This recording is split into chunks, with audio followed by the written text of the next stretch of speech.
Hello and नमस्ते students, कैसे हैं सब? खैरियत है? सब अच्छे हैं ना? अपना और अपने फैमिली मेम्बर्स का अच्छे से ध्यान रख रहे हो? Very good. So last lecture में हमने यूनिट सेकंड स्टार्ट करा है, methods of collecting primary data, और कोशिश की है मैंने कि मैक्सिमम मैं मैथड्स कवर कर पाऊँ एक ही लेक्चर में, सो दैट कि आपको कम वीडियोस देखनी पड़े और मैक्सिमम पोर्शन आपका कवर भी हो जाए। तो लास्ट लेक्चर में मैंने direct personal investigation method complete किया था। देन इनडायरेक्ट ओरल इन्वेस्टिगेशन क्या होता है, किन केसेस में मेथड यूजेबल है, कब हम इसको यूज़ कर सकते हैं, सूटेबल है ये किन केसेस में, उसके मेरिट्स डीमेरिट्स। देन हमने इन्फॉर्मेशन फ्रॉम कॉरेस्पॉन्डेंट मेथड भी कंप्लीट कर दिया था, और उसके बाद हमने टेलीफोन इंटरव्यूज़ भी कंप्लीट कर दिया था। तो ये 4 मेथड्स हमने कंप्लीट कर दिए। आज हम न्यूमरेटर मेथड और क्वेश्चनर मेथड पढ़ेंगे, और अगर टाइम बचा तो हम methods of collecting secondary data भी कंप्लीट कर देंगे आज की वीडियो में, ठीक है? तो अगर जिन्होंने मेरा लास्ट लेक्चर नहीं देखा है वो प्लीज़ मेरा लेक्चर 1 और लेक्चर 2 देख लीजिए। मेरी प्लेलिस्ट में मैंने मेंशन किया है, मैंने डिस्क्रिप्शन बॉक्स में भी डाला हुआ है, तो उस पर क्लिक करके आप उनको वॉच कर सकते हैं। प्लीज़ मेरे चैनल को लाइक कीजिए, सब्सक्राइब कीजिए और शेयर कीजिए जितना ज़्यादा हो सके। और अगर आपको कहीं पर कोई डाउट आता है तो you can put it in the comment section. I will definitely take care of those very comments. So let's begin. आज हम पढ़ेंगे, हमारे 2 मेथड्स रहते थे। मेल्ड क्वेश्चनर मेथड रहता है हमारा, और ये इन्यूमरेटर मेथड रहता है, ठीक है? तो आज हम उसको स्टार्ट करते हैं, और जैसे ही यूनिट कंप्लीट हो जाएगा फर्स्ट और सेकंड यूनिट की, मैं कंबाइंड वीडियो लेके आऊँगी एमसीक्यूज़ पे, क्योंकि ये दोनों टॉपिक्स जो है ना वो इंटर रिलेटेड है, और काफ़ी एमसीक्यूज़ बेस्ड रहते हैं, वो कम मिक्स्ड रहते हैं। तो आप कंफ्यूज हो जाओगे अगर मैं पहले यूनिट के बाद एमसीक्यूज़ लेके आती, तो आप इतने एक्यूरेसी के साथ आंसर्स नहीं दे पाते। अब मैंने सेकंड यूनिट भी पढ़ा दिया ना आपको, तो अब मेरा जो नेक्स्ट वीडियो आएगा वो एमसीक्यूज़ पे आएगा, तो आपको क्या होगा ना, ईजी हो जाएगा। आपने दोनों यूनिट्स उससे पहले ही पढ़ लेने हैं, तो उससे क्या होगा, आपको हेल्प मिल जाएगी, हर तरह के ऑप्शंस आपके लिए फेमिलियर होंगे। आई होप सो दैट कि आप इजीली कट शॉर्ट कर सको कि इस क्वेश्चन का आंसर कौन सा होगा। तो दैट इज़ द मेन फंडा बिहाइंड इट। सो आज हमें पढ़ना है, ओह काफ़ी नीचे आ गए हम तो, मेल्ड क्वेश्चनर मेथड, ठीक है? ये हमने टेलीफोन कंप्लीट किया है, तो आज हम स्टार्ट करते हैं मेल्ड क्वेश्चनर मेथड के साथ। देखिए, मेल्ड क्वेश्चनर मेथड की जब हम बात कर रहे हैं, क्वेश्चनर मैंने आपको फर्स्ट लेक्चर में बता दिया था, जिन्होंने नहीं देखा वो पहले फर्स्ट वीडियो को वॉच कर लें, उसके बाद यहाँ पर आएँ। तो वो मेथड जिसमें हम क्वेश्चनर्स की हेल्प ले रहे हैं, ठीक है? और ये क्वेश्चनर्स कैसे भेजे जा रहे हैं, मेल करके। और यहाँ पे हम मेल, ईमेल वाला मेल नहीं बात कर रहे हैं हम यहाँ पे, क्योंकि मैंने आपको लास्ट लेक्चर में बताया था ना, हम यूजुअली ना बाय पोस्ट, पहले क्या होता था, telephones use, landline telephones use किए जाते थे, यहाँ तो हम बाय पोस्ट भेजते, क्योंकि ईमेल सर्विसेज इतनी उस टाइम वाइडली यूज़ नहीं की जाती थी, जो कि आजकल जो है काफ़ी ज़्यादा फ्रिक्वेंटली यूज़ की जाती है। हम कम ही पोस्ट करते हैं, और ईमेल हम ज़्यादा अपने कंफर्ट जोन में बैठ के ही हम इजीली भेज सकते हैं। तो यहाँ पे जो मेल की बात कर रहे हैं ना, वो बाय पोस्ट बात कर रहे हैं, ठीक है? Not via email. लेकिन अगर क्वेश्चंस आपको डिफरेंट वे में आएगा, वो भी मैं आपको अपने एमसीक्यूज़ में बता दूंगी कि किस तरह के क्वेश्चंस आ सकते हैं। लेकिन यहाँ पे अगर हम मेल्ड क्वेश्चनर मेथड की बात कर रहे हैं ना, तो हम बाय पोस्ट की ही यूजुअली बात करते हैं, ठीक है? अब क्वेश्चनर भी आपको पता है क्वेश्चनर क्या होता है। क्वेश्चनर मीन्स, ऑलरेडी मैंने फर्स्ट लेक्चर में बताया था, एक ऐसा डॉक्यूमेंट जिसमें ना कुछ सेट ऑफ क्वेश्चंस फ्रेम किए होते हैं, ठीक है? एक ऐसा डॉक्यूमेंट है जिसमें कुछ सेट ऑफ क्वेश्चंस क्या होंगे, फ्रेम किए होंगे, और उसके साथ ना स्पेस दी होगी कि वहाँ पे आपको क्या करने हैं, आंसर्स मार्क करने हैं, ठीक है? अब ये जो क्वेश्चन आ रहा है, इसमें ओपन एंडेड क्वेश्चंस भी हो सकते हैं, क्लोज एंडेड क्वेश्चंस भी हो सकते हैं, या फिर मिक्सचर ऑफ बोथ हो सकता है। उस पर हमने ज़्यादा अभी डिटेल में बात नहीं करनी है, क्योंकि हमारा थर्ड यूनिट जो है ना वो ऑलरेडी क्वेश्चनर्स पे ही है, तो वहाँ पे हम डीपली डिटेल में पूरा इस पर बात करेंगे, चर्चा करेंगे। अभी के लिए हम इतना रखते हैं कि क्वेश्चनर मीन्स एक ऐसा डॉक्यूमेंट जिसमें कुछ सेट ऑफ क्वेश्चंस रहते हैं, और रिस्पोंडेंट को उनके आंसर्स देने होते हैं। जैसे मैंने आपको फर्स्ट लेक्चर में भी बताया था, जैसे मैं अमेजोन वेबसाइट्स के ऑनलाइन क्वेश्चनर्स भी होते हैं, वेबसाइट पे क्लिक, लिंक पे क्लिक करते हो, वेबसाइट पे कुछ एक सर्वेस आ जाता है, डॉक्यूमेंट्स आ जाता है, वहाँ पे कुछ क्वेश्चंस लिस्टेड किए होते हैं, और उसके आपको आंसर्स मार्क करने होते हैं, है ना? वो क्लोज एंडेड भी होता है, ओपन एंडेड भी होता है। ऊपर जो होंगे वो क्लोज एंडेड, ये करना है, टिक करना है, क्रॉस करना है, लास्ट में कमेंट सेक्शन में आपको कुछ कमेंट करना है, वो ओपन एंडेड हो गया, ठीक है? और close ended open ended detail में क्या क्वेश्चंस का क्या मतलब है वो मैंने लेक्चर 2 में बताया आपको, ठीक है, तो वो अभी आप वॉच कर सकते हो। इसमें क्या है कि क्वेश्चनर जो है ना वो सेंड किया जाता है, ठीक है। इन्वेस्टिगेटर क्या करता है, क्वेश्चनर्स को बाय पोस्ट सेंड करता है रिस्पोंडेंट्स को, ठीक है। बाय पोस्ट क्या करेगा, सेंड करेगा रिस्पोंडेंट्स को, और रिस्पोंडेंट क्या करेंगे, उनको फिल करके रिटर्न कर देंगे किसको, इन्वेस्टिगेटर को, ठीक है। यहाँ तक समझ आया। अब देखो वहाँ पे इन्वेस्टिगेटर क्या है। अब देखो मैंने अगर आपको बाय पोस्ट सेंड किया है, मुझे क्या पता अब आप वापस करोगे नहीं करोगे, ठीक है, आपने भरा नहीं भरा, कितने टाइम तक आपने वापस भेजना है, या ये क्वेश्चनर जो है वो आप फिल क्यों करो, क्या ऐसा रीज़न है कि आपको ये फिल करना ही करना है। तो कुछ ऐसा तो मुझे बताना पड़ेगा ना अपने क्वेश्चनर के साथ, जिससे कि आपको मोटिवेशन मिले, आपको एक पर्पस मिले कि नहीं, you have to fill this questionnaire at any cost, ठीक है, विद इन द जो भी फिक्स टाइम ड्यूरेशन है, उसी टाइम ड्यूरेशन में आपको ये फिल करके रिटर्न भी करना है।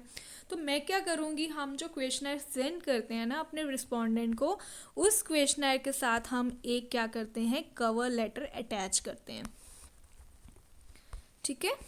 So a cover letter is attached. I hope आपको समझ आ रहा हो। A cover letter is attached with the questionnaire. ये सब मैं आपको वहाँ पे 3rd यूनिट में भी बताऊँगी, यहाँ पे थोड़ा सा इंट्रो देना ज़रूरी है, ठीक है, सो दैट आपको ऐसा ना लगे कि हम क्रैम कर रहे हैं, आपका कॉन्सेप्ट क्लियर होना चाहिए। और अगर आपको लगे कि कोई स्क्रीनशॉट लेना है आपको, या जो मैंने लिखा है वो आपको लेना है, आप थोड़ा सा वीडियो को रिप्ले करके आप स्क्रीनशॉट भी ले सकते हो। क्वेश्चनर को सेंड किया जाता है और उस क्वेश्चनर के साथ ना एक कवर लेटर अटैच किया जाता है। उस कवर लेटर का क्या पर्पस है, उस कवर लेटर में पूरी डिटेल इन्फॉर्मेशन दी जाती है कि ये जो स्टडी है ये क्यों कंडक्ट की जा रही है, इसका पर्पस क्या है, इसका ऑब्जेक्टिव क्या है, ठीक है, what is the purpose behind this study, क्यों मैं आपके तक भेज रही हूँ इस स्टडी को कंडक्ट करने के लिए, ठीक है। और उसके साथ अब मैंने भेजा तो आपको भी तो बाय पोस्ट सेंड करना है ना, तो आप अपना खर्चा क्यों करोगे फालतू में, है ना। तो उसके साथ उसमें क्या होगा, सेल्फ एड्रेस्ड इन्वेलप भी अटैच किया जाएगा, ठीक है। और सेल्फ एड्रेस्ड, मेरा एड्रेस लिखा होगा ना उस पर, self addressed envelope, stemmed envelope, okay. और सेल्फ एड्रेस्ड स्टेम्प्ड एनवेलप अटैच किया होगा, एनवेलप, ठीक है। सेल्फ एड्रेस्ड स्टैम्प्ड एनवेलप जो होगा वो उसके साथ अटैच किया जाएगा, सो दैट कि जैसे ही आप उसको फिल कर लोगे तो आप उसको भर के फिल करके रिटर्न कर सकते हो with the help of this very envelope, ठीक है। तो आपको रिक्वेस्ट किया जाता है, यहाँ पे देखो लिखा है अटैच विद द दिस, वहाँ पे उसके साथ सेल्फ एड्रेस्ड भी होगा। और फर्दर उसमें रिस्पोंडेंट्स जो है ये वही दे सकते हैं जो लिटरेट होंगे, ठीक है, जो कोऑपरेटिव होंगे, जो चाहते हैं कि वो हमें रिटर्न करें, वही कर पाएंगे, हर कोई नहीं करता है, ठीक है। तो ये मेथड तभी यूजेबल है, it is used only when the respondents are literate, क्योंकि इलिटरेट को तो पढ़ना लिखना नहीं आएगा। तो जो सिर्फ पढ़ना लिखना जानते हैं वही इस मेथड को यूज़ कर सकते हैं, ठीक है। और वो कोऑपरेटिव होने भी चाहिए, क्लियर। और आपको ना स्टिपुलेटेड टाइम में रिटर्न करने के लिए वहाँ पे कुछ इंसेंटिव्स भी दिए जाते हैं। जैसे मैं आपको थोड़ा सा ना लालच दूंगी कि यार आपको ना, चलो मैं कोई बोनस दे देती हूँ, आपको कोई गिफ्ट दे दूंगी, ठीक है, किसी भी तरह का हो सकता है, मैं कुछ ना कुछ इंसेंटिव आपको दूंगी कि जिससे क्या होगा, आपको ना एक मोटिवेशन आएगी कि आपको ये गिवन टाइम में मुझे रिटर्न करना ही करना है। तो आपको एक अंदर से थोड़ा सा आएगा कि नहीं यार भेजूंगी तो मुझे कुछ बोनस मिल सकता है, मुझे कुछ इंसेंटिव्स मिल सकते हैं, ठीक है, मुझे कोई वाउचर मिल सकता है, ठीक है, मुझे कोई गिफ्ट मिल सकता है, ठीक है। तो इसलिए उसको इनकरेजमेंट होती है थोड़ी कि वो भरने के लिए मोटिवेट होता है। तो ये है मेल्ड क्वेश्चनर मेथड, समझ आया सबको। तो मेल्ड क्वेश्चनर मेथड में कोई मुश्किल नहीं है, जस्ट आपको क्या करना है, क्वेश्चनर को मेल किया जाता है रिस्पोंडेंट को, और उससे रिक्वेस्ट की जाती है कि भाई तुम जितना जल्दी हो सके इसको भर के मुझे वापस कर दो, क्लियर। अब इसके मेरिट्स क्या होंगे, ऑब्वियस सी बात है, wide area is covered, wide area is covered. अब सबका सिर्फ डायरेक्ट पर्सनल इन्वेस्टिगेशन को छोड़ के सभी मैथड्स वाइड एरिया में ही कवर किए जाते हैं, ठीक है। And it is definitely free from biased of the interviewer, क्योंकि यहाँ पे क्या है, इंटरव्यूअर पर्सनली कांटेक्ट नहीं कर रहा, आपने नोटिस किया नहीं, यहाँ पे मैंने बाय पोस्ट सेंड कर दिया अपने रिस्पोंडेंट को, ठीक है। इंटरव्यू ने क्या किया है, बाय पोस्ट मेल की हेल्प से उसने रिस्पोंडेंट को सेंड कर दिया। अब रिस्पोंडेंट फ्री है ना कि वो अपने वर्ड्स में आंसर्स फ्रेम कर सकता है अपने अकॉर्डिंगली जैसे चाहे, इंटरव्यूअर का वहाँ पे कोई इन्फ्लुएंस नहीं रहेगा, उसने तो मेल कर दिया। अब मेरी मर्जी है कि मैं इसको जैसे भी अपने वर्ड्स में जो मैं चाहती हूँ वो मैं लिख के भेज सकती हूँ, ठीक है। So it is free from the bias of the interviewer, जो इन्वेस्टिगेटर है यहाँ पे। ऑब्वियस सी बात है, इकोनॉमिकल है, जैसे ही मैंने भर के भेज दिया, अब मुझे कुछ नहीं करना है, मुझे पर्सनली किसी के पास नहीं जाने की ज़रूरत है, मुझे इनडायरेक्टली कांटेक्ट करने की भी ज़रूरत नहीं है, मुझे कोई रिस्पोंडेंट नहीं चाहिए, मुझे कोई टेलीफोन करने की ज़रूरत नहीं है, ठीक है। जस्ट मैंने वो मेल कर दिया और उसके बाद रिस्पोंडेंट ने खुद ही भर के मुझे अपना जो भी जितने टाइम में वो भर के वो मुझे मेल बैक कर देंगे, ठीक है। तो ऑब्वियस सी बात है ये ओरिजिनल भी होगा। क्यों, कोई भी डेटा ओरिजिनल डेफिनेटली होगा अगर वो रिस्पोंडेंट खुद भर के दे रहा है। तो जहाँ पे भी रिस्पोंडेंट डेटा खुद ही देते हैं ना, खुद डिलीवर करेंगे, डायरेक्टली डिलीवर करेंगे, तो वो डेटा ओरिजिनल होगा ही होगा, ठीक है। तो it is original in nature, और डेफिनेटली यहाँ पे यूनिफॉर्मिटी भी होगा क्योंकि इन्वेस्टिगेटर ही जो रिस्पोंडेंट्स हैं उनको क्वेश्चनर सेंड कर रहा है, तो same type of questionnaires are sent to each and every respondent, so uniformity will definitely exist in this very particular method. Clear. और रिस्पोंडेंट्स जो है वो डायरेक्टली इन्वॉल्व रहते हैं यहाँ पे, ऑब्वियस ही बात है, तभी यहाँ पे यूनिफॉर्मिटी एग्जिस्ट कर रही है क्योंकि रिस्पोंडेंट जो है वो डायरेक्टली इन्वॉल्व है यहाँ पे। तो जहाँ पे भी रिस्पोंडेंट मैंने आपको बताया डायरेक्टली इन्वॉल्व रहेंगे ना, तो वो मेथड में ओरिजिनलिटी और यूनिफॉर्मिटी डेफिनेटली होगी क्योंकि इन्वेस्टिगेटर डायरेक्टली इन्वॉल्व है रिस्पोंडेंट्स के साथ। Clear. So this is all about the merits of your questionnaire method. Let's talk about the demerits. What are they? Number one is low rate of return. ये जो इसके demerits है ना, ये ध्यान से पढ़ना क्योंकि ये जो demerits है ना, ये नेक्स्ट हमारा जो इन्यूमरेटर मेथड है उसके मेरिट्स बनने वाले हैं, ठीक है। ये जो जितने भी डीमेरिट्स की हम बात करेंगे ना क्वेश्चनर की, ये सारे के सारे जो है वो पॉजिटिव पॉइंट्स बन जाएंगे इन्यूमरेटर मेथड के लिए, जो जो यहाँ पे ड्रॉबैक्स हैं। सबसे पहले तो low rate of return. What do you mean by low rate of return? जो रिटर्न है उसका रेट जो है वो लो है, मतलब इससे यही समझ आ रहा है ना। तो लो रेट ऑफ रिटर्न से मेरा मतलब है कि जो रिस्पॉन्सेज आने के चांसेस है ना वो बहुत कम है। जैसे कि मैंने आपको बताया मैंने इंसेंटिव्स दिए, लेकिन हो सकता है कि अगर मैंने इंसेंटिव्स नहीं दिए या तब भी हो सकता है कि रिस्पोंडेंट ने मुझे नहीं चाहा। जैसे आप देखते हो आजकल व्हाट्सएप ग्रुप्स कितने सारे हैं, सभी ऑलमोस्ट व्हाट्सएप ग्रुप किसी ना किसी ग्रुप में जॉइंट है ही हैं। तो आप वहाँ देखते होंगे कि काफ़ी सारे लिंक्स आपको ऐसे आते होंगे, प्लीज़ इस सर्वे को कंप्लीट कीजिए। अगर कोई आप एजुकेशन ग्रुप्स में अगर आप इन्वॉल्व हो तो वहाँ पे आप देखते होगे हर ऑल्टरनेट डे में ना आपको कोई ना कोई सर्वे आते ही रहते हैं। मुझे तो बड़े आते हैं और मैं भी मतलब ऐसी ही हूँ कि बहुत कम जो है वो फिल करती हूँ, तो वहाँ पे रिक्वेस्ट की जाती है जबकि हमें करना चाहिए, ठीक है। तो मैं आज से थोड़ा ध्यान रखूँगी। तो वहाँ पे हमें सर्वेज भेजे जाते हैं, कोई ना कोई जो भी स्टडी कंडक्ट कर रहा होगा वो अपने सर्वेज भेजता है कि इसको प्लीज़ फिल कीजिए क्योंकि हमारी स्टडी के लिए इम्पॉर्टेंट है, और इसको फिल करके हमें मेल बैक कर दीजिए। और अपनी मेल आईडी उन्होंने वहाँ पे मेंशन की होती हैं। अब आपने तो मुझे बोल दिया, मेरी मर्ज़ी है ना वो मैं फिल करूँ या ना करूँ, ठीक है। तो अगर मैंने भर भी दिया लेकिन मैंने भेजा ही नहीं, उसको वापस मेल बैक ही नहीं किया, तो क्या उसका कोई फ़ायदा है? कोई फ़ायदा नहीं है। तो ये चांसेस काफ़ी ज़्यादा रहते हैं। और अगर काफ़ी सारे रिस्पोंडेंट्स ऐसे हुए जिन्होंने अपने क्वेश्चनर को वापस ही नहीं भेजा, तो उस केस में क्या होगा, इसका जो रिस्पॉन्स रेट है वो कम हो जाएगा, तो डेफिनेटली जो स्टडी है वो रेलिवेंट नहीं रहेगी, ठीक है। तो ऑब्वियस ही बात है उसके वजह से क्या होगा, एक्यूरेसी कम होने लग जाएगी, मीन्स जो उसका जो एक्यूरेट लेवल है ना वो कम होने लग जाएगा। क्योंकि मैक्सिमम लोगों ने तो अगर सपोज करो 100 है, 100 में से 60 या 70% ने उसको भेजा ही नहीं है, तो 40% पॉपुलेशन ही उसको भर पा रही है। तो क्या जो मेरे रिजल्ट्स होंगे वो क्या एक्यूरेट होंगे? Definitely you will say ma'am no, a big no, ठीक है। तो इसलिए जो है एक्यूरेसी भी कम हो जाएगी ऑटोमेटिकली जब रिस्पॉन्सेस कम होते जाएंगे, ठीक है। तो लिमिटेड एक्सेस भी होगा डेफिनेटली, क्योंकि पहले मैंने बता दिया था कि ये मेथड उन्हीं केसेस में सूटेबल है जो रिस्पोंडेंट्स लिटरेट होंगे। ऑब्वियस सी बात है मैं उन्हीं को ही मेल करूंगी जिनको पढ़ना लिखना आता होगा। जो पढ़ना लिखना नहीं जानते तो उनको मैं बोलूँ यार ये क्वेश्चनर फिल कर दो, क्या वो कर सकते हैं अपने बिहाफ पे खुद ही, ठीक है, ऑन देयर ओन। कभी भी नहीं कर पाएंगे, ठीक है, क्योंकि उनको अगर पढ़ना लिखना ही नहीं आता then they are not able to fill this type of questionnaires. So this is also one of the demerits. Next point is less flexible. Obvious सी बात है, इसमें फ्लेक्सिबिलिटी नहीं है, मीन्स हम इसमें कोई चेंजेस नहीं ला सकते हैं. चेंजेस लाने से मेरा मतलब है कि जैसे मैंने बोला ना, डायरेक्ट में मेरे पास फ्लेक्सिबिलिटी है, इलास्टिसिटी है कि मैं क्वेश्चंस को मोल्ड कर सकती हूँ. मैं क्वेश्चंस एक के बजाय 4 पूछ सकती हूँ to check the accuracy of the investigation under study, ठीक है. बट यहाँ पे फ्लेक्सिबिलिटी नहीं है, क्योंकि जो एक बार मैंने क्वेश्चनर बना लिया वही सेम क्वेश्चंस हर एक रिस्पोंडेंट को जाने वाले हैं. अब मैंने अगर एक बार मेल कर दिया, बाद में मेरे दिमाग में आया ओह यार ये क्वेश्चंस तो इंपॉर्टेंट थे, ये तो उसमें मैंने डाले ही नहीं, अब क्या करें. तो अब क्या मैं दोबारा से वो बनाऊंगी फिर सेंड करूंगी, तो इतना टाइम नहीं होता है. तो दैट मीन्स मैं अपने क्वेश्चंस जो एक बार मेरे बन गए, जो एक बार सर्कुलेट हो गए, अब मैं उसमें कोई चेंजेस करना चाहूँ वो मैं नहीं कर पाऊंगी, ठीक है.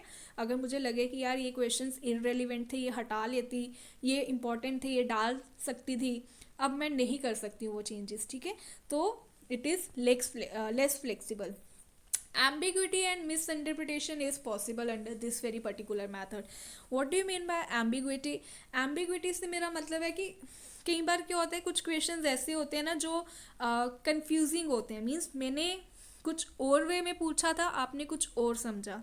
जैसे अगर आप मेरे से पूछो मैम आप स्मोक करते हो, अब देखो मैं तो स्मोक करती हूँ, लेकिन अब मुझे क्या पता आपने कौन से स्मोक की बात करी है, ठीक है. जैसे कि मेरे लिए वो मतलब कुछ और है, आपके लिए मतलब कुछ और. आपने स्मोकिंग का क्वेश्चन ये सोच के डाला था कि ये सोच के पूछा कि मेरा मतलब जो है वो सिगरेट से है, लेकिन मुझे नहीं पता ना आपका, आप क्या अंदर से सोच रहे हो, क्या मतलब है आपके एग्जैक्टली आप क्या कहना चाहते हो, ठीक है.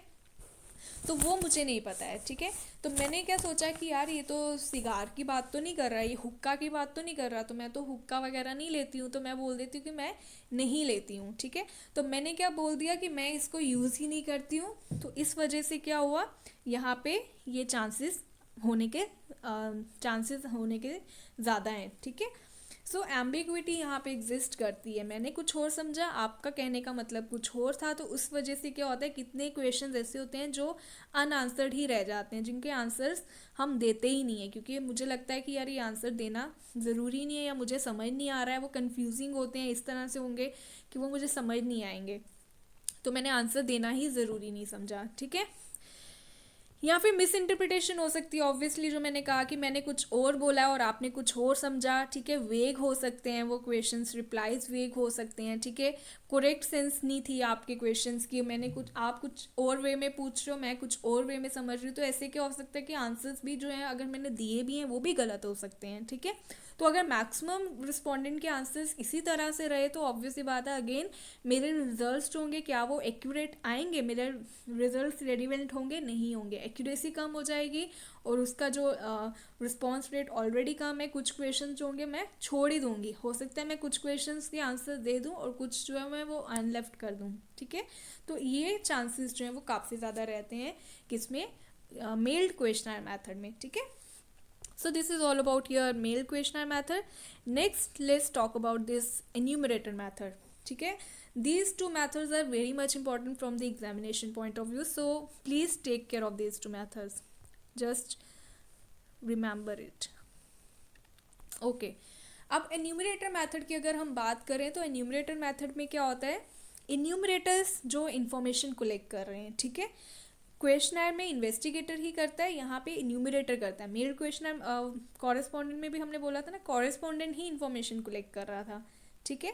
वहाँ पे इन्वेस्टिगेटर नहीं करता. सेम वे यहाँ पे भी इन्वेस्टिगेटर नहीं कर रहा, बल्कि इन्यूमरेटर्स इन्वेस्टिगेटर्स की हेल्प कर रहे हैं, ठीक है. अब जो मैंने फर्स्ट लेक्चर में आपको बताया था ना इन्यूमरेटर क्या होता है, ये वही मेथड की हम बात कर रहे हैं. इन्यूमरेटर कौन है, जो इन्वेस्टिगेटर की हेल्प कर रहा है डेटा कलेक्शन के लिए, क्योंकि वाइड एरिया हो गया ना, अब समझ आ रहा है. देखो ये मेथड भी वाइड एरिया में ही कवर हो रहा है. तो जैसे वाइड एरिया आ जाता है, तो वाइड एरिया में हम क्या करते हैं, वाइड एरिया में क्या होगा, इन्यूमरेटर्स की हमें ज़रूरत पड़ेगी. जैसे जैसे एरिया ऑफ कवरेज वाइड होती जाएगी, हमें इन्यूमरेटर्स, कुछ पर्सन्स की मुझे हेल्प लेनी पड़ेगी, क्योंकि इन्वेस्टिगेटर अकेले हर कहीं नहीं जा सकता. अब मुझे कुछ पर्सन्स की हेल्प चाहिए अपने डेटा कलेक्शन, उन पर्सन्स को हम बोलते हैं enumerator. So this method is called as enumerator method, ठीक है. इससे हम स्केड्यूल मैथड भी कहते हैं. स्केड्यूल क्या होता है मैं अभी बताऊंगी. सो अब क्या होता है, इन्यूमरेटर्स डायरेक्टली कांटेक्ट करते हैं किसको, रिस्पोंडेंट को, पर्सनली विजिट करते हैं सेम वे में जैसे डायरेक्ट पर्सनल इन्वेस्टिगेशन था ना वैसे ही, लेकिन द ओनली डिफरेंस इज कि वहाँ पे इन्वेस्टिगेटर पर्सनली कांटेक्ट करता है रिस्पोंडेंट को, बट यहाँ पे इन्यूमरेटर पर्सनली कांटेक्ट करता है रिस्पोंडेंट को, ये मेन डिफरेंस है, ठीक है। एन्यूमरेटर काम कर रहे हैं इन्वेस्टिगेटर के लिए, ठीक है, तो इन्वेस्टिगेटर अलग टर्म है, इन्यूमरेटर अलग टर्म है। अब इन्यूमरेटर रिस्पोंडेंट से कांटेक्ट कर रहे हैं, पर्सनली विजिट कर रहे हैं, फेस टू फेस कांटेक्ट कर रहे हैं और उनसे इंफॉर्मेशन ले रहे हैं, ठीक है। अब जो वो इंफॉर्मेशन ले रहे हैं वो इंफॉर्मेशन रिस्पोंडेंट दे तो रहा है लेकिन वो खुद नहीं लिख रहा है।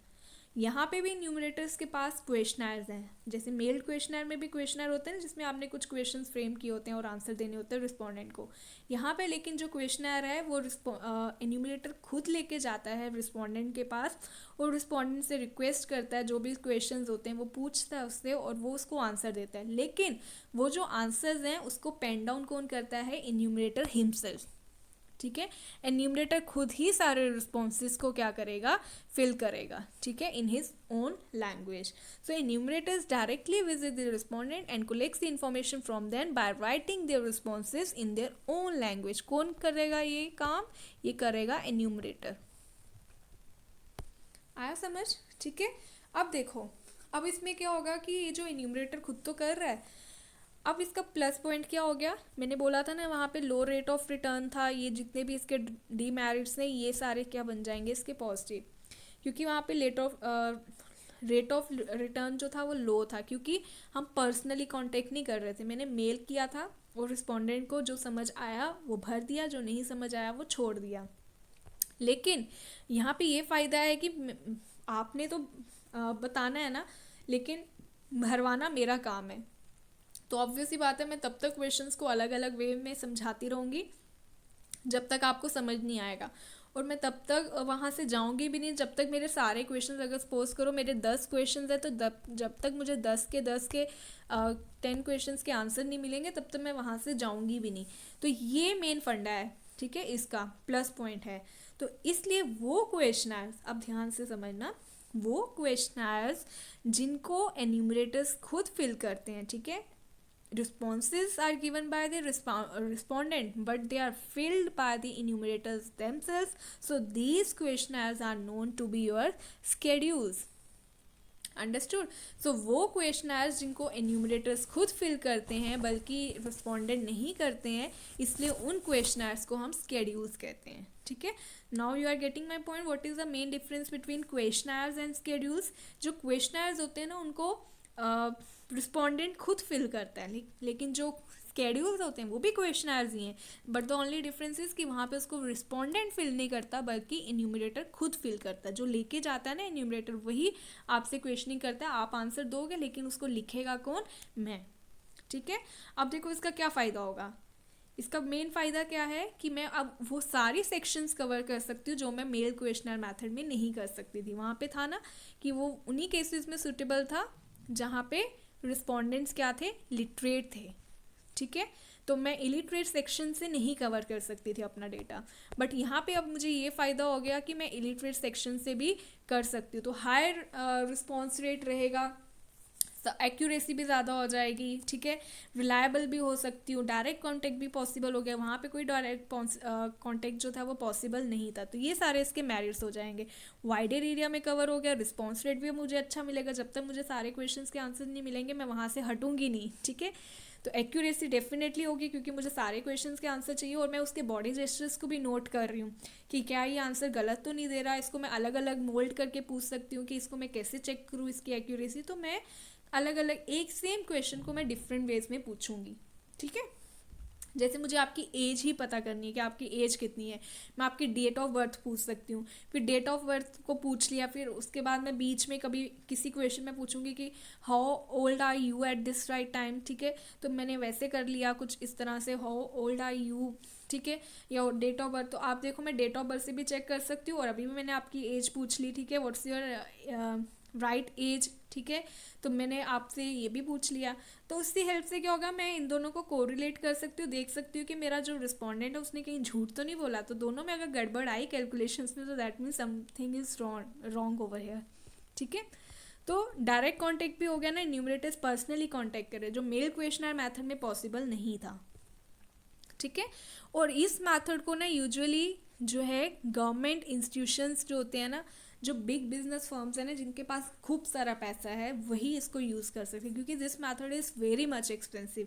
ऑब्वियसली बात है, वाइड एरिया और इन्यूमरेट, मैंने अपना डेटा खुद नहीं कलेक्ट करना है, बल्कि मुझे कुछ पर्सन्स की हेल्प लेनी है ना। अब वो जो पर्सन्स की मैं हेल्प ले रही हूँ, वो फ्री ऑफ कॉस्ट तो काम नहीं करेंगे, definitely we have to charge them, है ना, समथिंग या सम अमाउंट, ठीक है।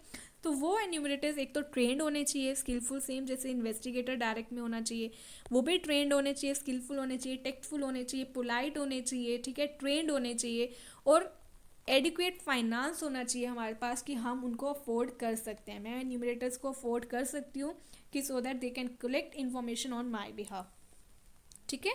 So this is the main suitability behind this method, and these are the various method.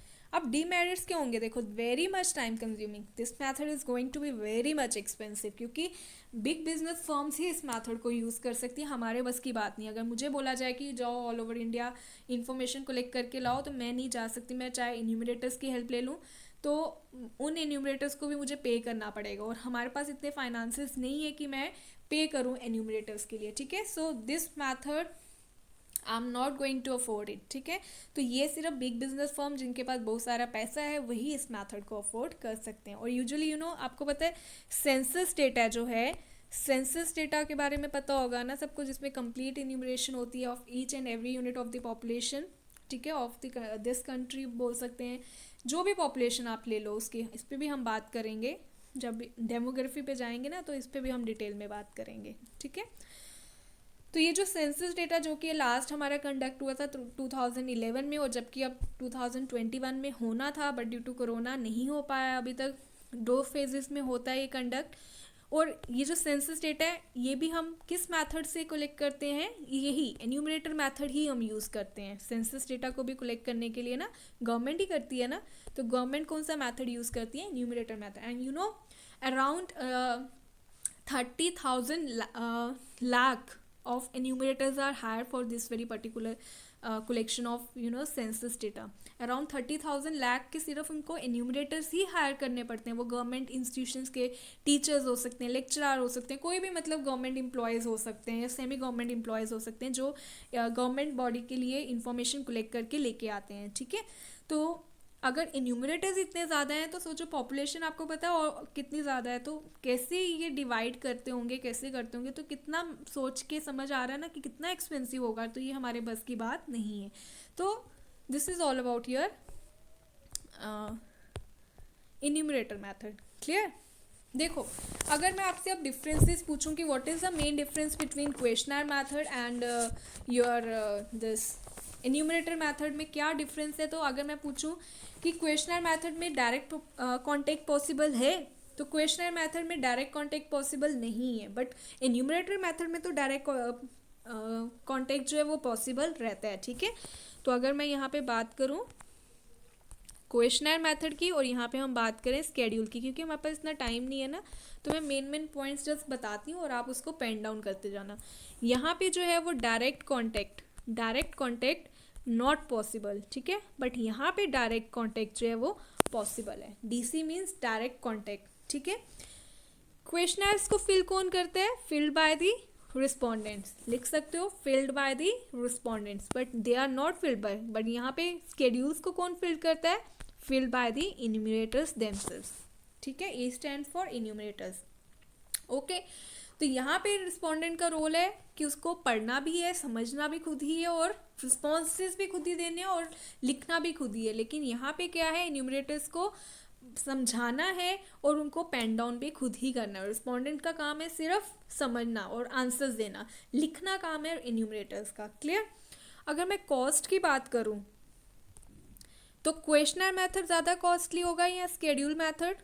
Obviously बात है, यहाँ की जो कॉस्ट है वो कम होगी और यहाँ की जो कॉस्ट है वो ज़्यादा होगी. अभी मैंने बताया जो आपका स्केड्यूल मेथड है this is going to be very much expensive. ठीक है, very much expensive. Okay, now the next point is, अगर मैं आपसे बात करूँ रिस्पॉन्स रेट की, तो रिस्पॉन्स रेट ज़्यादा किस में रहेगा, वो क्वेश्चनर में होगा या स्केड्यूल्स में होगा. तो obviously you will say ma'am जो रिस्पॉन्स रेट है, रिस्पॉन्स रेट इज़ लो. यहाँ पे रिस्पॉन्स रेट जो है वो लो रहता है, बट यहाँ पे जो रिस्पॉन्स रेट है इट इज़ हाई. ठीक है, क्लियर. तो यहाँ पे जो रिस्पॉन्स रेट है वो हाई रहता है in the case of your schedule method. Clear. अगर मैं बात करूँ डायरेक्ट कॉन्टैक्ट की, तो डायरेक्ट कॉन्टैक्ट इनफेक्ट हो गया, यहाँ पे डायरेक्ट कॉन्टैक्ट जो है वो पॉसिबल नहीं है, बट यहाँ पे जो डायरेक्ट कॉन्टैक्ट है वो पॉसिबल है. अगर मैं बात करूँ ज़्यादा यूज से, वाइडली यूज मैथड कौन सा है, वाइडली यूज जिससे मैक्स ज़्यादा हम यूज़ कर सकते हैं, तो वाइडली यूज मैथड कौन सा होगा. देखो यहाँ पे वाइडली यूज़ की जब हम बात करते हैं ना, तो वाइडली यूज़ से मेरा मतलब, जैसे मैंने टेलीफोन इंटरव्यूज़ में भी बोला था कि that is not my widely use method. जो हम वाइडली यूज मैथड करते हैं ना, that is only your questionnaire method. आप लिख सकते हो क्वेश्चनर मैथड है. स्केड्यूल को हम वाइडली यूज़ नहीं करते हैं. द रीज़न इज़ कि वो बहुत ज़्यादा एक्सपेंसिव है and it is out of my range. तो मेरे जो मैं अफोर्ड ही नहीं कर सकती उसको मैं वाइडली यूज़ कैसे कर सकती हूँ. तो हम डेफिनेटली हम क्वेश्चनर मैथड को ही अप्रोच करते हैं. स्केड्यूल मैथड को हम यूज़ नहीं कर सकते क्योंकि because it is going to be very much expensive and I am not going to afford it. So that is in not under my range, that is totally out of my range. So I can't use this very particular method. ठीक है, so this method is not widely use. Clear है. Okay, अगर मैं बात करूं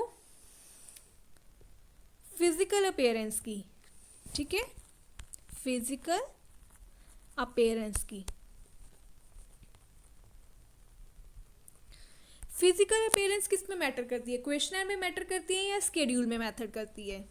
ठीक है, physical appearance से मेरा मतलब है कि देखने में क्वेश्चनर कैसा होना चाहिए. आप देखते हो जब भी क्वेश्चनर होता है आपने पहले उसके पेजेस चेक करोगे, यार इसके कितने पेजेस हैं, इसके 3-4 पेजेस हैं, 5-6 पेजेस हैं, कैसे हैं, मतलब जैसे अगर लिया है आप उसके पेजेस देख के चेक करने लग जाओगे कि उसके अगर 5-6 पेजेस तो पहले ही आपको अंदर से मोटिवेशन जो है ना वो एकदम से डाउन हो जाएगी कि यार कौन ये 4-5 पेजेस पढ़ेगा, कैसे पढ़ेंगे, छोड़ पड़े, मुझे भरना ही नहीं है. ठीक है, तो वो लैक ऑफ मोटिवेशन की वजह से ना आपने उसको पहले ही छोड़ दिया. ठीक है, अब क्या है कि दूसरी तरफ अगर मैंने उसको एक ही पेज में लिखा है, एक ही पेज में मैंने उसको अगर मेंशन किया और बिल्कुल क्लोज एंडेड क्वेश्चंस लिखे हैं, मैंने बोला ma'am it will hardly take your 30 seconds only. ठीक है, तो मैंने जस्ट थोड़े से शॉर्ट में एकदम टू द पॉइंट एकदम ब्रीफ में क्वेश्चंस लिखे और आपको जस्ट येस नो करना है या टिक क्रॉस करना है. ठीक है, या राइट रॉन्ग करना है. इस तरह से आपको या रेटिंग हो सकता है करनी हो 5 4 3 2 1 में, एक्सीलेंट, पुअर. जैसे मैं आपको बोलूँ मेरा लेक्चर कैसा है, तो कुछ बोलेंगे एक्सीलेंट, कुछ बोलेंगे ग्रेट, कुछ बोलेंगे गुड, कुछ बोलेंगे एवरेज, कुछ बोलेंगे बिलो एवरेज मीन पुअर है, या कुछ बोलेंगे वेरी पुअर है. ठीक है, तो इस तरह से हो सकता है. अब जितना ब्रीफ होगा, जितने कम क्वेश्चंस होंगे उतना आपको टाइम कम लगेगा. तो आप बोलोगे अच्छा यार इसको 10-20 सेकेंड्स लगने हैं, भर देती हूँ. ठीक है, तो दैट में फिजिकल अपीयरेंस जो है ना वो देखने में कैसा है, उसमें कितने क्वेश्चंस हैं, उसकी क्वालिटी कैसी है, उसमें टाइम कितना लगने वाला है, तो वो बहुत मैटर करता है. और वो किस में मैटर करता है, फिजिकल अपीयरेंस जो है वो मैटर करती है in the case of, it matters in the case of your questionnaire method. But यहाँ पे जो है स्केड्यूल मैथड में फिजिकल अपीयरेंस कोई मैटर ही नहीं करती क्योंकि न्यूमरेटर को क्वेश्चनर लेके जाना है ना. अब क्वेश्चनर तो मेरे पास ही रहने वाला है. अब ये लेटर सपोज कि ये मेरा क्वेश्चनर है तो ये तो मेरे पास रहेगा ना. अब इसकी कंडीशन जैसी भी हो, एक ही पेज में मैंने चाहे 50 क्वेश्चन फिट किए हो, छोटे छोटे लिखे हो, बड़े लिखे हो, गंदे लिखे हो, साफ लिखे हो, ठीक है, वो मेरी हेडेक है क्योंकि ये मेरे पास रहने वाले. जैसे अभी ये नोट्स जो मैं आपको शो कर रही हूँ ये भी मैंने अपने लिए बनाए थे, तो जैसे ही रफ टफ मैंने लिखे थे मैं वही आप तक डिलीवर कर रही हूँ क्योंकि इस टाइम मेरी प्रायोरिटी है कि मैं आपको क्वालिटी लेक्चर्स डिलीवर करूँ, ना कि मतलब मैं फिजिकल अपीयरेंस चेक करूँ कि यार मैंने कैसे लिखा है, गंदा लिखा है, साफ लिखा है. आपको समझ आना तो चाहिए लेकिन मतलब लिखने में मैं साथ साथ बोल भी रही हूँ तो वो नहीं मैंने देखा यार कि मैं बड़ा सजा सजा के लिखूँ और फिर आप तक वो लेक्चर्स प्रोवाइड करूँ क्योंकि उतना टाइम ही नहीं है. ठीक है, तो स्केड्यूल्स में फिजिकल अपीयरेंस जो है वो मैटर नहीं करती है. ओके, सो स्केड्यूल में इसलिए नहीं करती क्योंकि न्यूमरेटर ने इन्फॉर्मेशन कलेक्ट करनी है रिस्पोंडेंट से और आपका काम है सिर्फ आंसर्स देना. आपके लिए मेरे क्वेश्चनर की अपीयरेंस कैसी है वो मैटर नहीं कर रही है. ठीक है, so that is only the reason. और सबसे इम्पोर्टेंट पॉइंट इसमें ये भी कि हम ऑब्जर्वेशन कर सकते हैं, ठीक है। स्केड्यूल में ऑब्जर्वेशन जो है वो पॉसिबल है, बट यहाँ पे ऑब्जर्वेशन जो है वो पॉसिबल नहीं है। ऑब्जर्वेशन मतलब मैं आपके जेस्चर्स को नोट कर सकती हूँ, आपके बॉडी जेस्चर्स, आपकी बॉडी मूवमेंट्स, आपके हाथ कैसे जा रहे हैं। जैसे अभी आप देख रहे हो ना मेरे लेक्चर्स, तो मेरे देख रहे होंगे कि मैम कभी बाल ठीक कर रही है, कभी मैम के हाथ की मूवमेंट कहीं जा रही है, कभी मैम अपना शॉल ठीक कर रही है, ठीक है। तो ये सब क्या है, आप भी इस टाइम क्या हो, ऑब्जर्वर्स हो, ठीक है। तो आप भी क्या कर रहे हो, मेरे लेक्चर्स को ऑब्जर्व कर रहे हो, सुन रहे हो, देख रहे हो, समझ रहे हो, ठीक है। मेरी हैंड की मूवमेंट्स को चेक कर रहे हो कि कहाँ जा रही है, अब कहाँ जा रही है, ठीक है। तो ये जो ऑब्जर्वेशंस हैं ये आप कौन से मेथड में कर सकते हो, this you can do only in the case of your schedule method, that is not possible in the case of questionnaire method, ठीक है। द रीज़न आपको समझ आया कि इसका रीज़न क्या है, क्योंकि मैंने मेल कर दिया अपने रिस्पॉन्डेंट को क्वेश्चनर। अब पॉसिबिलिटी नहीं है ना कि मैं उसके जेस्चर्स को नोट करूँ, तो पॉसिबिलिटी नहीं है ना कि मैं उसके बॉडी जेस्चर्स को नोट करूँ, क्योंकि वो एक बार मेल हो गया है, ठीक है। सो आई कैन से कि ऑब्जर्वेशंस मैं लिख देती हूँ यहाँ पे, observation is possible in schedules, ठीक है। स्केड्यूल्स में पॉसिबल है बट नॉट इन क्वेश्चनर्स, ठीक है। तो क्वेश्चनर्स में ऑब्जर्वेशंस पॉसिबल ही नहीं है, और स्केड्यूल में क्योंकि न्यूमरेटर्स पर्सनली कांटेक्ट कर रहे हैं, तो so definitely it is possible in the case of your schedule method, clear. So इसके साथ आपके जितने भी प्राइमरी डेटा कलेक्शन मेथड्स थे ना, फाइनली वो कंप्लीट हो गए हैं, सारे हमने कंप्लीट कर दिए इन 2 लेक्चर्स में। कोशिश करते हैं कि आज ये सेकेंडरी डेटा कलेक्शन मेथड्स भी कंप्लीट कर दें, तो नेक्स्ट लेक्चर में हम एमसीक्यूज लेके आएँ और आपको पता चलेगा कि आपकी प्रिपरेशन कितनी हुई है और कहाँ स्टैंड कर रहे हो आप, ठीक है। तो साथ साथ रहिएगा, आपका लव और सपोर्ट मुझे चाहिए, साथ साथ वीडियोस को फॉलो कीजिए और साथ साथ ही एमसीक्यूज भी सॉल्व करते रहें और प्रैक्टिस करते जाएं जो भी लेक्चर्स आप साथ साथ पढ़ रहे हो, क्योंकि टाइम कम है ना। तो जैसे जैसे मेरे लेक्चर्स आ रहे हैं उसके साथ सेम डे उसको रिवाइज कर लीजिए, पढ़ लीजिए अच्छे से, ठीक है। तो स्टार्ट करते हैं। देखो, कलेक्शन ऑफ सेकेंडरी डेटा में भी हमने पढ़ना है कि अब ऐसे कौन से सोर्सेज है जिनकी हेल्प से मैं सेकेंडरी डेटा कलेक्ट करती हूँ। जैसे प्राइमरी डेटा मैंने बताया ना, हम इंटरव्यूज़ कंडक्ट करके, चाहे वो कॉरेस्पॉन्डेंट की हेल्प से हो, चाहे वो डायरेक्ट पर्सनल इन्वेस्टिगेशन हो, इनडायरेक्ट हो सकता है, न्यूमरेटर्स की हेल्प से मैं कर सकती हूँ, मैं क्वेश्चनर्स यूज़ करके कर सकती हूँ। लेकिन सेकेंडरी डेटा मैं कैसे कलेक्ट कर सकती हूँ, ठीक है। तो उसके लिए भी 2 मैथड्स हैं, 2 सोर्सेज हैं। पब्लिश सोर्सेज भी हो सकते हैं, अनपब्लिश सोर्सेज भी हो सकते हैं, ठीक है। पब्लिश और अनपब्लिश सोर्सेज क्या हैं वो हम पढ़ेंगे। पब्लिश मीन्स ऑलरेडी मैंने इस पे भी बताया था, मीन्स जिस पे काम हो चुका है और जो सर्कुलेशन में है, जो ऑनलाइन आपको देखने को मिल रहा है, जो बुक्स पब्लिश हो गई हैं, वेबसाइट्स हो सकती हैं, ठीक है, कोई भी आर्टिकल्स हो सकते हैं, जो वेब पेजेस हैं, ब्लॉग्स आ रहे हैं, ये सब हो सकते हैं, ठीक है। तो पब्लिकेशंस होगी जो जिसको सब अब देख सकते हैं इजीली, ठीक है। लेकिन अनपब्लिश सोर्स हो गया कि जैसे मैंने अपना कोई काम किया लेकिन वो सिर्फ मेरे तक है, जैसे मैंने कोई नोट्स बनाया वो सिर्फ मुझ तक है, मैंने किसी के साथ शेयर नहीं किए हैं, वो किसी को भी सर्कुलेट नहीं हो रहे हैं, तो वो हो गया मेरा अपना अनपब्लिश सोर्स, लेकिन स्टिल मैं उसको यूज़ कर रही हूँ अपने पर्पज़ के लिए, ठीक है। तो अनपब्लिश सोर्सेज वो हो गए। पहले हम पब्लिश सोर्सेज के बारे में पढ़ेंगे, उसके बाद हम अनपब्लिश सोर्सेज के बारे में पढ़ेंगे। ये ज़्यादा डिटेल नहीं है, जस्ट आपको नाम याद रखने हैं कौन कौन से हैं, ठीक है।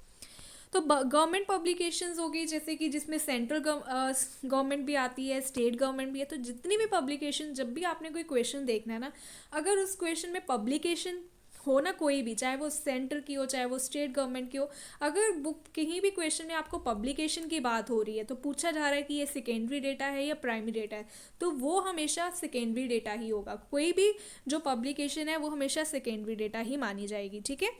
तो जैसे गवर्नमेंट पब्लिकेशन स्टैटिस्टिक, जैसे स्टैटिस्टिकल एब्स्ट्रैक्ट ऑफ इंडिया हो गया, एनुअल इकोनॉमिक सर्वे हो गया, डॉक्यूमेंट्स जितने भी हैं हमारे 5 ईयर प्लान्स के, इकोनॉमिक सर्वे जो होता है, सेंसस डेटा जिसमें मैं अभी लास्ट लेक्चर में अभी आपको आज के ही लेक्चर में बता चुकी हूँ, रिजर्व बैंक ऑफ इंडिया का जो बुलेटिन है, तो ये सारे जितने भी गवर्नमेंट पब्लिकेशंस है, they are all secondary data, ठीक है। तो इस पर ज़्यादा बात नहीं करनी, जस्ट आपको नेम्स याद रखने हैं। सेमी गवर्नमेंट पब्लिकेशन जिसमें म्यूनसिपैलिटीज़ आ जाती हैं या फिर डिस्ट्रिक्ट बोर्ड्स होते हैं, जो पब्लिश डेटा करते हैं रिगार्डिंग एजुकेशन, हेल्थ, बर्थ, देश, सैनिटेशन वगैरह, तो ये सारे भी किस में आ जाते हैं आपके